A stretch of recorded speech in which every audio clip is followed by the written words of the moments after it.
Hello everyone, welcome back to our channel মনিজালিস blog. আশা করি তোমরা খুব ভালো আছো আর আমিও ভালো আছি। একটু জ্বর এসেছে, ঠান্ডা লেগেছে, তাই তাছাড়া ভালোই আছি। তো দেখো আজকে ঘর পরিষ্কার করছিলাম, তো মাহিও আমাদের সঙ্গে বসে পড়েছে ঘর পরিষ্কার করতে। আর দেখো বোন ওর ড্রয়িং এর খাতাগুলো দেখাচ্ছিল, তারপর মাহিকে নিয়ে বসে পড়েছিলাম পড়া করতে, আর বোনও পড়া করছিল।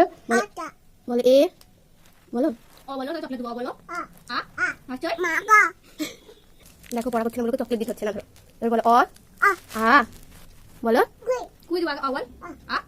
তারপর বিকেল বেলায় সিঙ্গারা মুড়ি নিয়ে বসে পড়েছিলাম। তো দেখো ও খাচ্ছে আর তোমাদেরকে খাইয়ে দিচ্ছে। আর তোমরা যারা আমাদের ডেইলি ব্লগ দেখো তারা তো জানোই মাহি আমার কে হয়, আর ও সারাদিন আমাদের বাড়িতেই থাকে। তো তারপর দেখো ওর দুষ্টুমিগুলো তোমাদের দেখিয়ে দিচ্ছিলাম। আর ওই দুষ্টুমি করতে করতে আবার বাবার সঙ্গে ফোনও দেখছিল, বাবা মা। আর ও দেখো কিভাবে ফোন দেখছে, সব রিলস গুলো দেখছে। মাহি হচ্ছে একটা পাকা বুড়ি। আর দেখো আমার মামার মেয়ে এসেছিল আর ও ফুচকা নিয়ে এসেছিল। তারপর দেখো মাহি ফুচকা খেতে বসে পড়লো, আর আমরা ফুচকা খাবো এখন। আর তোমরা যারা যারা আমাদের সাথে ফুচকা খাবে চলে এসো। আজকে ভিডিওটি ছিল এই পর্যন্ত। যদি ভালো লাগে লাইক কমেন্ট শেয়ার, চ্যানেলটা সাবস্ক্রাইব